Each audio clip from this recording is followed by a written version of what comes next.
famous is where he says, "Let fame not to me be given, but to the inspirers of the song." So, I mean, we actually have Key's own words where he's trying to deflect this. So there is proof that he was a known person, that he did receive some fame and notoriety from it. But he also is trying to say, no, I just did this. It's, trying to deflect it. I think he had so many opportunities to be very famous in public. And on the few occasions he spoke in public, he hardly ever mentions his own lyrical composition. If anything, he's self-effacing in terms of being the author of the defense of Fort McHenry. And so my feeling is that based just from that one line of evidence of how little advantage he took of his rock star fame, I think he was not a proud person. I think he was much more generally self-effacing. He was a gentleman poet, a gentleman lyricist, and in those days you kept your name out of the public when you practiced an art as a gentleman. He's much more Francis Hopkinson's age and Thomas Jefferson's upbringing period, where he didn't want, his name shows up not on the first broadside, but on the second broadside, only because everybody knew. But the very first publication of the Star-Spangled Banner lacks his name, probably because he didn't want it there. Right, It's interesting to note that Key never attended or was present for the grand celebrations, which we now call Defenders Day in Baltimore. At least it's not documented. I have detailed information about the attendees, the parade, those who were in the parades that they featured in Baltimore every September 12th. If he had been seeking notoriety, that would have been the place to go. Get it. Be well known. That was his great involvement in his poem, was in Baltimore. And you would think even if he were just interested, because of his involvement, he would have attended those things. But if we look at the laying of the cornerstone of the North Point Monument in 1839, which was huge. The president was there. Lots of important people were there. Doesn't mention that Key was there. That's trying to be. This is a man that attended every single presidential inauguration from John Adams forward. Was at the inauguration when it wasn't really open to the public. At some point he was in the room, either in front of the room, depending on how well he knew his politics at the time, or in the back of the room. There are letters between him and John Randolph attesting to, talking about the various things. So here's this guy. Would he have maybe been doing it to try and, make his name better, save his name as well? It was an opportunity to do something, and the reason he was out of uniform is that it threw him out. We have no way to know for sure, but at the time there probably wasn't any need for the militia. Although, wouldn't they have been calling up militia with the Battle of Baltimore about to be? Why wouldn't he be in uniform? I'm hearing these different descriptions of this character who seems complex. He has a lot of different dynamics happening. And his own identity seems a little complicated. He's ambivalent about a number of things. And it seems to me that that's a great metaphor for the nation at that time. He wasn't, out in front like Jefferson, Adams, so on and so forth. He's sort of the symbol of the nation becoming the nation, right. if you see what I mean. So as a kind of correlation to this identity crisis that, right, it's crisis, but the identity questions that he had, there's almost a in me listening to what you guys are saying, I'm almost hearing a kind of one-to-one correlation with the identity questions the nation's asking. I love that. Articles that... And he sounds to me like a sort of Dudley Do-Right kind of guy. It's hard to get to, this sounds like a Chamber of Commerce sort of comment on a guy. And I'm reminded again of John Adams, who would be an unlikely character to take on.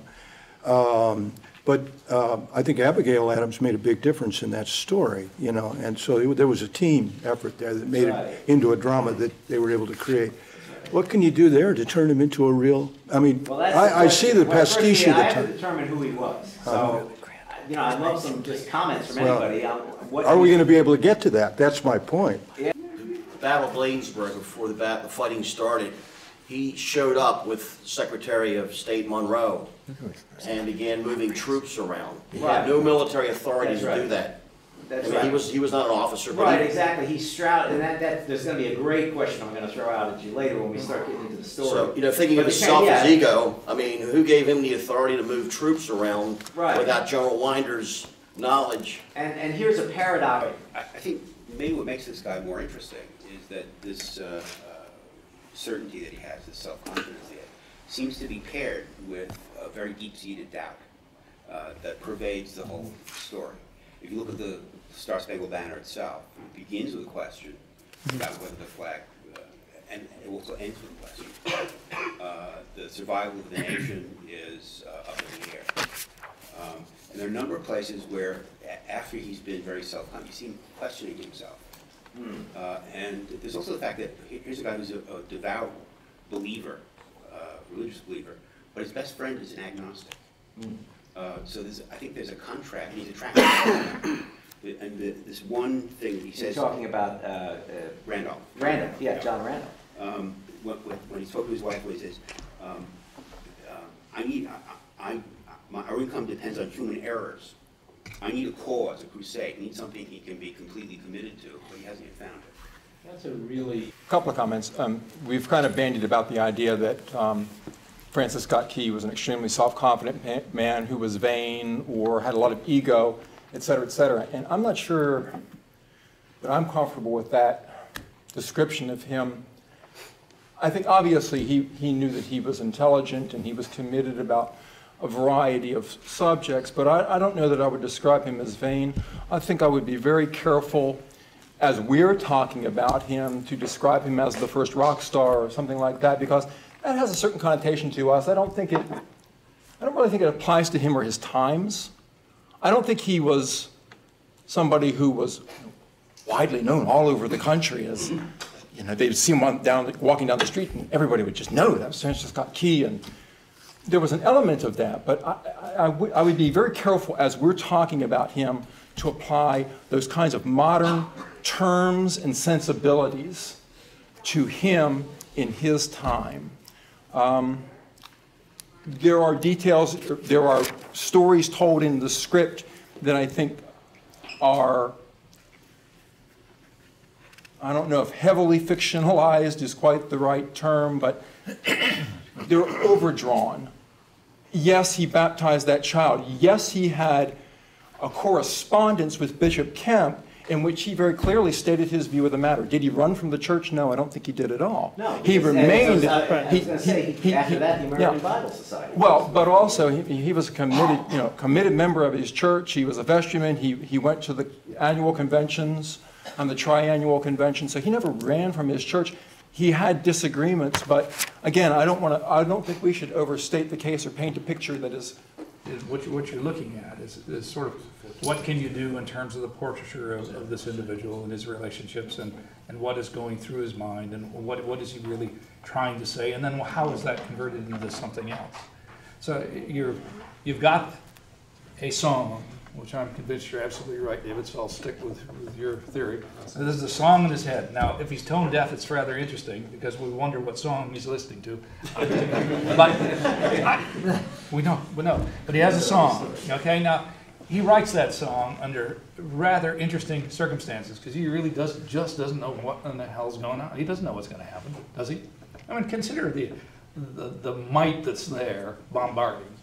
We've done a good job of defenses, but the British, you know, even when you read what's his name, the vice admiral who's Pulteney Malcolm, when you read his letter about when Ross's body is delivered. Now, Ross is a great friend. You know, he's got him pickled. He's sitting there. He's going to send him off to Halifax, and he looks at what happens, and he basically says, "Well, you know, the defenses were too great for us up here when we went up from North Point." Okay, and they had obstructed the harbor, so they couldn't get any further. Okay, so we just had to drop down. Right. Well, think of Key on the ship not really knowing how much strength was going to be thrown at this fort. Okay, so he composes a song, but then the question is, what song is he really composing in his mind at that point? It is possible that he really meant it ironically to begin with. That it becomes something much greater when it gets published. All right, so you do have to sort of think about what's going on in his, or try to reconstruct what's going on in his mind when he creates it. But then you look at it in terms of the consequences. But you also then go back to the individual himself. I mean, what does this man represent? He represents a sort of the average white American or the white individual who is struggling with the issues of what an American is and what the principles are. Yeah. He's a great adherent to English law. I mean, the writ is not an American legislation. This is a concept of law, the concept of what you derive, your legal practice from, that is very English. So he has very strong feelings about the English background and all this. And yet he has to cope with a world that is swirling and changing around him. And what does he grab onto? What does he see, and how does he express himself?